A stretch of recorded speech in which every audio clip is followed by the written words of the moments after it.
ಅದು 2017ರ ಜಾತ್ರೆ. ಕೇರಳ ತಮಿಳುನಾಡು ಗಡಿಯ ಆ ಹಳ್ಳಿಯಲ್ಲಿ ಆ ರಾತ್ರಿ ತೆಯ್ಯಂ ನೋಡಲು ಎಲ್ಲರೂ ದೇವಾಲಯದ ಕಡೆ ಹೋಗುತ್ತಿದ್ದರು. ಊರಿನ ಇಬ್ಬರು ಅಕ್ಕ ತಂಗಿಯರು ಕೂಡ ಹೋಗಲು ಸಿದ್ಧರಾದರು. ಅಕ್ಕನ ಹೆಸರು ಅನನ್ಯ, ತಂಗಿ ಹೆಸರು ಕಾವೇರಿ. ಸಂಜೆ 7 ಗಂಟೆ. ಆಕಾಶದಲ್ಲಿ ಮಬ್ಬು. ಹಳ್ಳಿಯ ಬೀದಿಗಳಲ್ಲಿ ದೀಪಗಳು ಇನ್ನೂ ಸರಿಯಾಗಿ ಬೆಳಗಿರಲಿಲ್ಲ.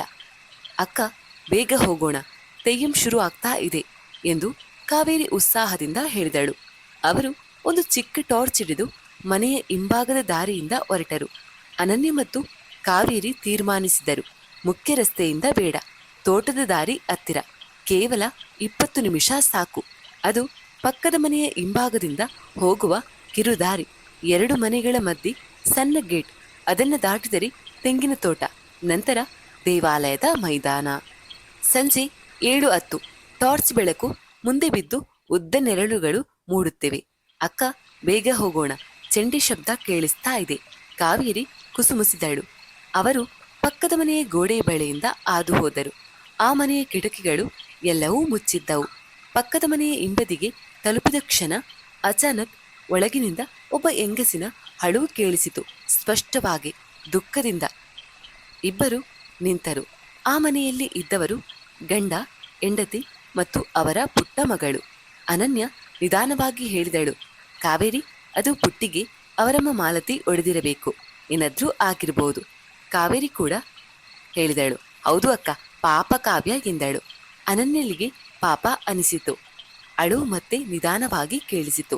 ಅವಳು ಮನೆಯ ಕಡೆ ತಿರುಗಿ ದಾರಿಯ ಮಧ್ಯೆ ನಿಂತು ಜೋರಾಗಿ ಕೇಳಿದಳು, ಕಾವ್ಯ, ಯಾಕೆ ಅಳ್ತಾ ಇದ್ದೀಯಾ? ಏನಾದ್ರೂ ಆಯ್ತಾ? ಮನೆಯೊಳಗಿಂದ ಯಾವುದೇ ಉತ್ತರ ಬಂದಿಲ್ಲ. ಗಾಳಿ ಕೂಡ ನಿಂತಂತಿತ್ತು. ಕಾವೇರಿ ಕೂಡ ಸ್ವಲ್ಪ ಮುಂದೆ ಬಂದು ಕೇಳಿದಳು, ಏನು ಕಾವ್ಯ ಪುಟ್ಟ, ಯಾಕೆ ಕೂಗುವುದು? ಅಮ್ಮ ಹೊಡಿದ್ರಾ? ಈ ಬಾರಿಯೂ ಉತ್ತರ ಇಲ್ಲ, ಬರೀ ಮೌನ. ಈ ಬಾರಿ ಅಳು ಕೂಡ ನಿಂತಿತ್ತು.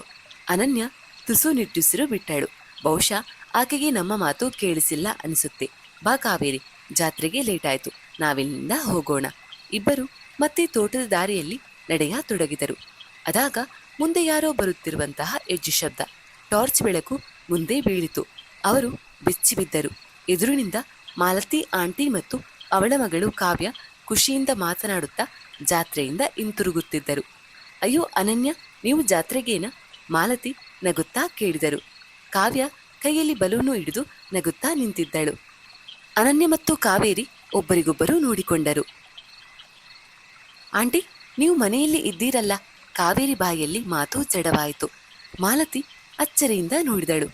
ಮನೆಯಲ್ಲ, ನಾನು ಸಂಜೆ 6ಕ್ಕೆಲ್ಲ ಜಾತ್ರೆಗೆ ಹೋದ್ವಿ ಮಗಳೇ, ಈಗ ತಿರುಗಿ ಬರ್ತಾ ಇದ್ದೀನಿ.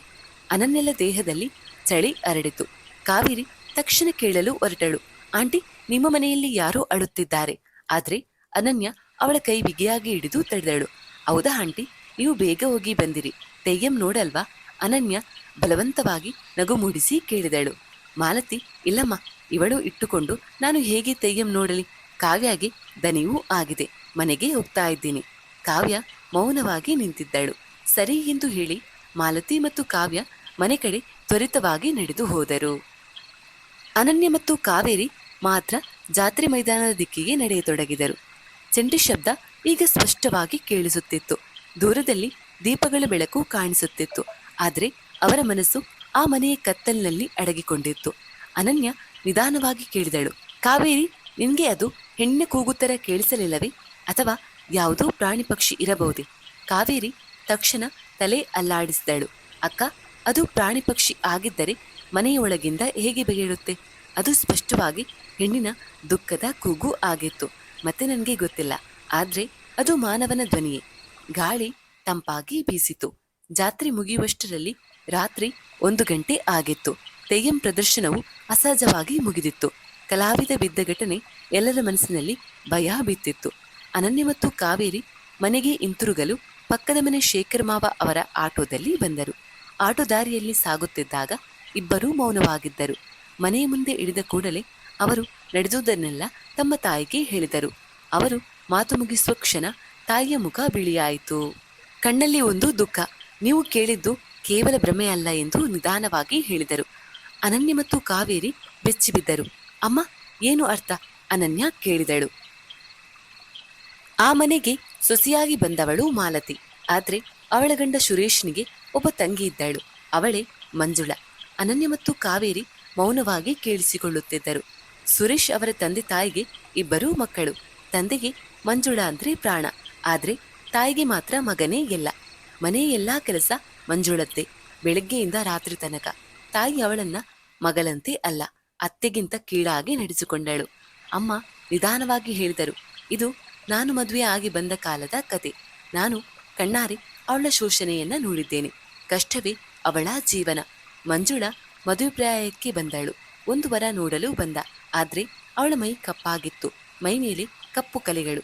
ಅವಳು ಅಷ್ಟೇನು ಸುಂದರವಾಗಿರಲಿಲ್ಲ. ಆದ್ರೆ ಅದರಲ್ಲಿ ಅವಳ ತಪ್ಪೇನು? ಆದರೂ ವರ ನಿರಾಕರಿಸಿದ. ಆ ದಿನದಿಂದ ಅವಳ ತಾಯಿ ಪ್ರತಿದಿನ ಒಂದೇ ಮಾತು, ನೀನು ಸತ್ತರೆ ನಮಗೇ ನೆಮ್ಮದಿ, ನಿನ್ನ ಮುಖಕ್ಕೆ ಯಾರು ಮದುವೆ ಆಗುತ್ತಾರೆ, ಕುರೂಪಿ. ತಾಯಿಯ ಆ ಮಾತುಗಳು ಅವಳ ಹೃದಯಕ್ಕೆ ಕತ್ತಿಯಂತೆ ಇರಿಯದೇ ಇದ್ದಿತೆ. ಮಾತು ಮುಂದುವರಿಸಿದರು ತಾಯಿ. ಅವಳ ಧ್ವನಿ ನಡುಗುತ್ತಿತ್ತು. ಪ್ರತಿ ಬಾರಿ ವರ ಬೇಡ ಅಂದಾಗ ತಾಯಿ ಅವಳನ್ನ ಬೈಯುವುದು, ಬಡಿಯುವುದು, ಜಗಳ ಮಾಡುವುದು. ಅದೇ ಮನೆಯ ದಿನಚರಿ ಆಗಿತ್ತು. ಮಂಜುಳಳ ಜೀವನ ನೆಮ್ಮದಿ ಇಲ್ಲದದು. ವಯಸ್ಸು ಹೆಚ್ಚಾದಂತೆ ತಾಯಿಯ ಕಟು ಮಾತುಗಳು ಇನ್ನೂ ಗಾಢವಾದವು. ತಂದೆ ಮಾತ್ರ ಅವಳಿಗೆ ಆಸರೆ. ಆದ್ರೆ ಒಬ್ಬ ತಂದೆಯ ಪ್ರೀತಿ ಪ್ರತಿದಿನದ ಅವಮಾನವನ್ನ ಮರೆಮಾಡಲಿಲ್ಲ. ಒಂದು ದಿನ ತಂದೆ ಪೇಟೆಗೆ ಹೋಗಿದ್ದರು. ತಾಯಿ ಮದುವೆಗೆ ಹೊರಟಿದ್ದರು. ಮನೆ ಖಾಲಿ. ಆ ದಿನ ಮಂಜುಳ ತೀರ್ಮಾನ ಮಾಡಿಕೊಂಡಳು, ತಂದೆಯ ಪ್ರೀತಿ ಇದ್ದರೂ ತಾಯಿಯ ಮಾತುಗಳನ್ನ ಇನ್ನೂ ಸಹಿಸಲಾರೆ. ಸಾವು ಮಾತ್ರ ನನಗೆ ಶಾಂತಿ ಕೊಡಬಹುದು. ಅವಳು ಮನೆಯಲ್ಲಿದ್ದ ವಿಷವನ್ನ ಕುಡಿದಳು. ನೋವು ಬಹಳ ಹೆಚ್ಚಾಯಿತು. ಅವಳು ತೋಟದ ಕಡೆ ಓಡಿದಳು. ಬಾವಿಯ ಅಂಚಿನಲ್ಲಿ ನಿಂತು ಕೊನೆಯ ಬಾರಿ ಅತ್ತಳು. ಮತ್ತೆ ಬಾವಿಗೆ ಬಿದ್ದಳು. ತಂದೆ ತಾಯಿ ಮನೆಗೆ ಬಂದಾಗ ಮಂಜುಳ ಇರಲಿಲ್ಲ. ಹುಡುಕಿದಾಗ ಅವಳು ತೋಟದ ಬಾವಿಯಲ್ಲಿ ಶವವಾಗಿ ಸಿಕ್ಕಳು. ಅಮ್ಮ ಕಣ್ಣೀರನ್ನ ಒರೆಸಿಕೊಂಡು ಹೇಳಿದಳು, ನೀವು ಕೇಳಿಸಿಕೊಂಡದ್ದು ಅದೇ ಮಂಜುಳಲ ಕೂಗು. ಆ ರಾತ್ರಿ ಅನನ್ಯ ಮತ್ತು ಕಾವೇರಿ ಅರಿತುಕೊಂಡರು, ಕೆಲ ಆತ್ಮಗಳು ಕೋಪದಿಂದ ಅಲ್ಲ, ಅನ್ಯಾಯದಿಂದ ಅಳುತ್ತಿರುತ್ತವೆ. ಮಂಜುಳ ಕುರೂಪಿ ಅಲ್ಲ, ಅವಳು ನೋವಿನಿಂದ ಒಡೆದ ಒಂದು ಹೃದಯ.